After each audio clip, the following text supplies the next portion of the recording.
जय मसीह की और सुप्रभात। आज प्रभु का वचन हमारे लिए संत यूहन्ना रचित सुसमाचार उसका दूसरा अध्याय का 24 और 25 पद, इन आयतों को मैं पढ़ना चाहूँगा। परंतु यीशु ने अपने आप को उनके भरोसे पर नहीं छोड़ा, क्योंकि वह सबको जानता था और उससे आवश्यकता न थी कि मनुष्य के विषय में कोई गवाही दे, क्योंकि वह आप ही जानता था कि मनुष्य के मन में क्या है।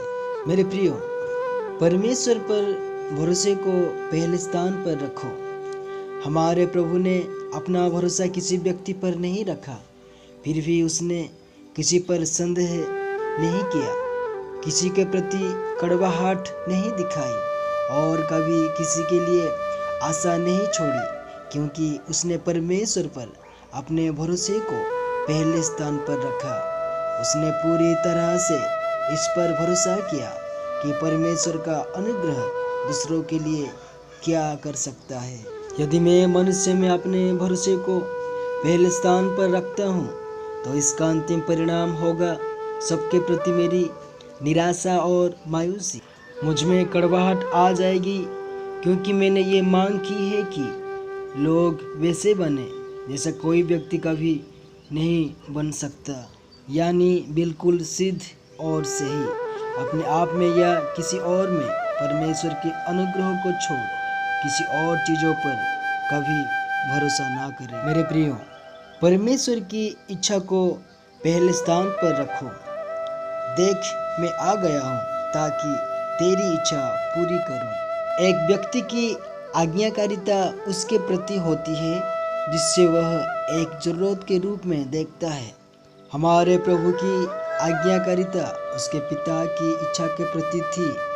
आज की पुकार है, हमें काम पर लगना चाहिए। इस दुनिया में कई सारे ऐसे लोग हैं जो कि परमेश्वर के बिना नष्ट हो रहे हैं। हमें जाकर उन्हें उसके बारे में बताना चाहिए, लेकिन पहले हमें यह पक्का कर लेना चाहिए कि व्यक्तिगत रूप से हम में परमेश्वर की ज़रूरतें और इच्छा पूरी हो रही है या नहीं। यीशु ने कहा, जब तक स्वर्ग से सामर्थ ना पाओ तब तक ठहरे रहो। हमारे मसीह प्रशिक्षण का उद्देश्य है हमें परमेश्वर की ज़रूरतों और उसकी इच्छा के प्रति सही संबंध में लाना। एक बार जब परमेश्वर की ज़रूरतें हमें पूरी हो जाएगी, तो वह दरवाज़ा खोलेगा ताकि हम उसकी इच्छा पूरी कर सकें और कहीं और उसकी ज़रूरतें पूरी कर सकें। मेरे प्यारों, परमेश्वर के पुत्र को पहले स्थान पर रखो। जो कोई मेरे नाम से ऐसे बालक को ग्रहण करता है, वह मुझे ग्रहण करता है। परमेश्वर अपने आप को मेरे सुपुर्द करते हुए एक शिशु के रूप में आया। वह मुझसे यह प्रत्याशा करता है कि मेरा व्यक्तिगत जीवन एक बेथलेहम हो। क्या मैं अपने अंदर परमेश्वर के पुत्र के वास करने के द्वारा अपने जीवन को धीरे धीरे बदलने दे रहा हूँ? परमेश्वर का अंतिम इरादा यह है कि उसका पुत्र मुझ में दिखाई दे। आइए हम प्रार्थना करें। हमारे जीवित और सामर्थ पिता परमेश्वर, आज के इस दिन के लिए हम आपको धन्यवाद देते हैं।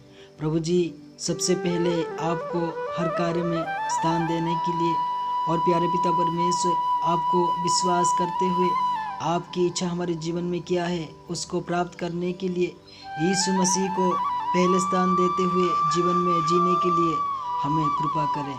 हमारी विनती मुक्तिदाता यीशु मसीह के पवित्र और सामर्थ्य नाम से हमारी प्रार्थना सुन और स्वीकार करें। आमीन। प्रभु आप सभी को आशीष प्रदान करें।